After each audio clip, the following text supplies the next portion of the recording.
আসসালামু আলাইকুম সম্মানিত ভিউয়ার্স, আমরা আজকে রমজানের প্রশ্ন উত্তরের অষ্টম পর্ব নিয়ে আসছি।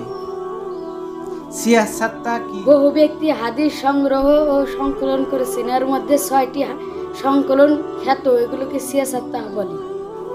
সিয়াসাত্তা নামক হাদিস গ্রন্থগুলো কি?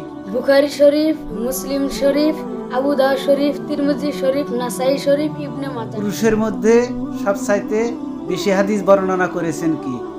তার প্রকৃত নাম কি? হযরত আবু হুরায়রা রাদিয়াল্লাহু তাআলা আনহু 5374টি হাদিস বর্ণনা করেছেন এবং তার প্রকৃত নাম হলো আব্দুর রহমান বিন। মহিলাদের মধ্যে সবচাইতে বেশি হাদিস বর্ণনা করেছেন কি? হযরত আয়েশা রাদিয়াল্লাহু তাআলা আনহা 2210টি হাদিস বর্ণনা করেছেন। সম্মানিত ভিউয়ার্স, আমাদের এই ভিডিওগুলো আপনাদের কাছে ভালো লাগলে অবশ্যই লাইক এবং কমেন্ট করবেন এবং অন্যদেরকে এগুলো প্রশ্ন জানার জন্য শেয়ার করে দিবেন।